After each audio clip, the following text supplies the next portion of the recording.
After losing a family member, my husband, 28M, changed his lifestyle but keeps trying to push me, 28F, into it. 6 months ago my husband, married 3 years, lost a close family member to diabetic complications. Said family member was quite young, but also obese and inactive. This loss took an emotional toll on my husband but also sparked this need to change his lifestyle. Prior to this we were both sedentary people, not obese but not fit or anything. My husband changed his diet and now exercises 6 days a week, a combination of cardio and strength training. He's kept up with it, put on some muscle, and he does look good. More than anything he feels better, sleeps better, etc. I know this because he talks about it all the time, the way he does whenever he gets into a new hobby. I'm happy for him because I know this makes him feel better about himself. But he really tries hard to get me into it. Every day he asks me if I want to go running, or do interval training,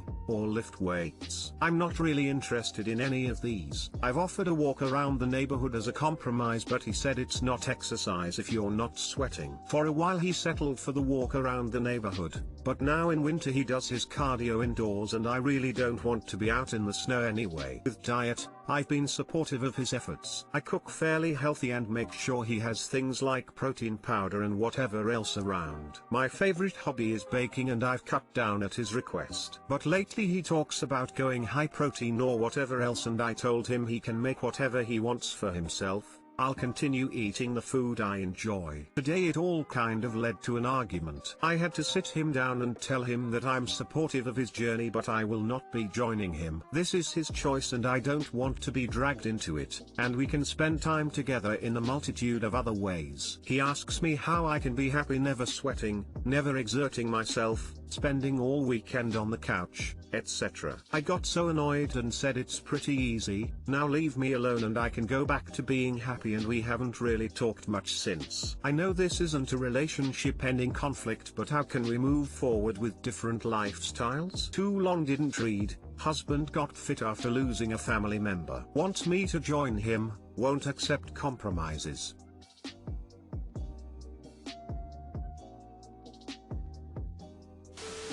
Your husband is almost 30 and just got a significant mortality check. I lost a cousin at this age, who was a year older than me. It really shows you where your mindset has been in the last decade. You're transitioning to an age where consequences get a lot more real. Think brief counseling or some other therapy would be good. Here. Some of these comments seem a bit extreme. Him choosing this lifestyle is not because he is losing attraction to you, and divorce does not need to be the answer. He has gone through something heartbreaking and like a lot of people in that situation decided a change of lifestyle would avoid having to go through it again and wants the same for you. You however do not have to do it if you do not want to. But he needs to understand that, and clarifying why might help. Having a calm conversation about it would help both of you understand your choices better.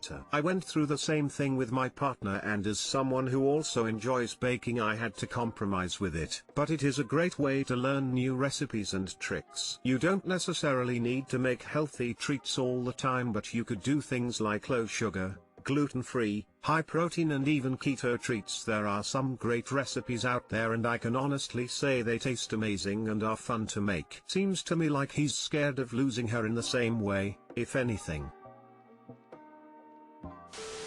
I don't have advice for a compromise, but please keep baking. Don't stop doing something you enjoy just because he asked you to. Can always give some of what you bake away. Oh, I still bake, just not quite as often. Plus I bake more things that he doesn't like and eat them myself. Haha. Prior to COVID I would give bakes to friends and family. Now since we're alone I just freeze them.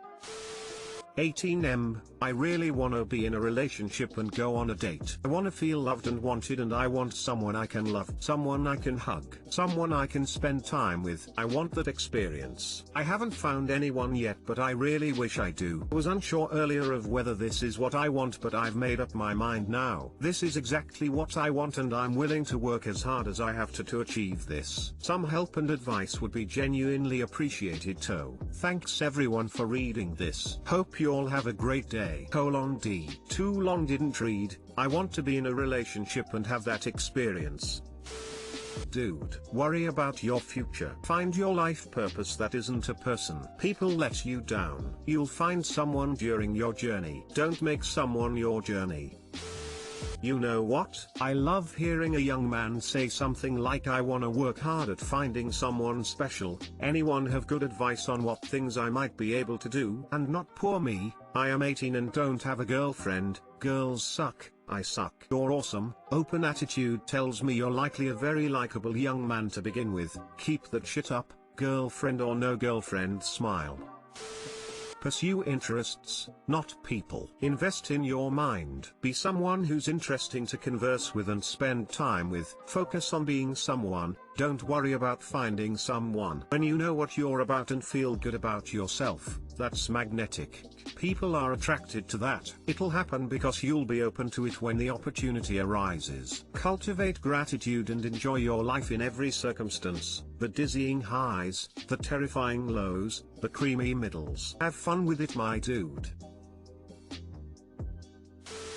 When you're focused on making your life successful through good education and a good career, opportunities for dating spontaneously present themselves. But if you have no job, no school, no successful career path, then you're setting yourself up for a very difficult life ahead, not only for finding a life partner but life in general. When, someday, you do find a date, in my personal experience, the notion that opposites attract made little sense. The more things you have in common with the other person and the more shared interests you have with the other person, the better your chances. Try your best not to act clingy, or put too much pressure on the other person, as that tends to scare people away. Be a little bit bold or daring, respectfully of course, when courting someone so as to make your intentions obvious and avoid falling into the friend zone from the get-go. And once you are dating, avoid letting the relationship be only physical. If it has no foundation about getting to know each other's lives, family, work, activities, dreams, fears, goals, in other words something of substance, then it may become a precarious relationship with no real long-lasting commitment. Be careful. And best of luck. Thank you for taking time to type that out. I'll keep what you've said in mind.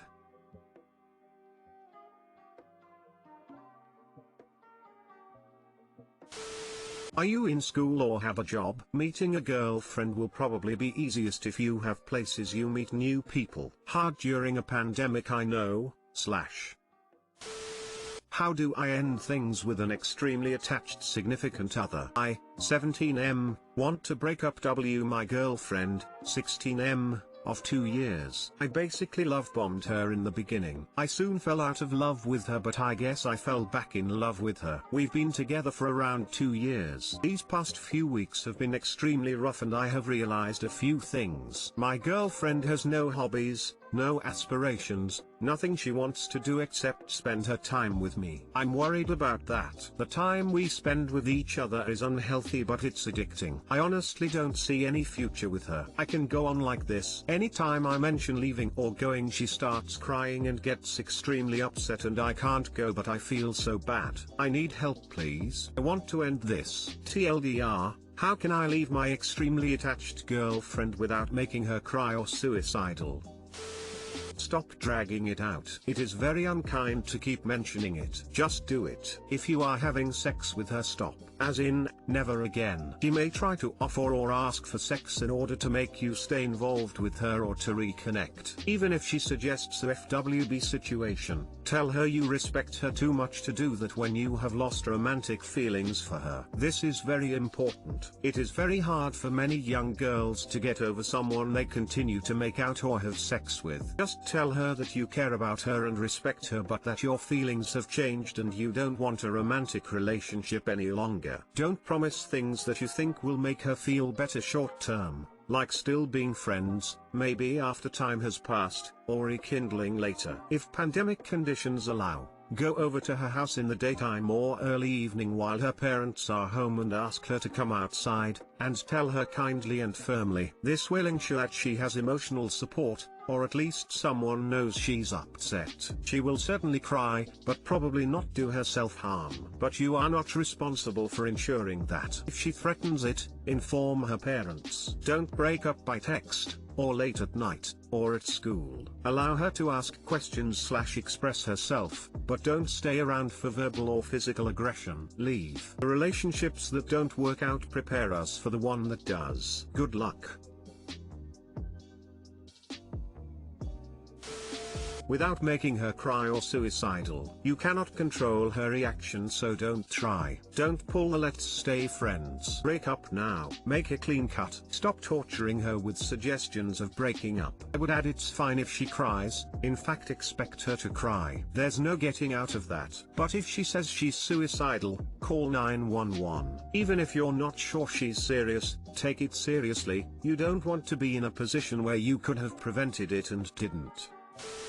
The best thing you can do for both of you is be kind, clear, and decisive. You can word it like this: I care about you, but I don't see a long-term future for us and I no longer want to continue our relationship. And after she starts pleading, I understand this is difficult, but my decision is final and nothing you say will change it. Give her a few minutes to cry or vent, then excuse yourself and leave. Do not get caught up inside arguments or hypotheticals or consoling her. Giving her false hope is just cruel, as is extending the goodbye. Get it over with, stay just long enough not to be a jerk, and then politely walk out and leave her to mourn.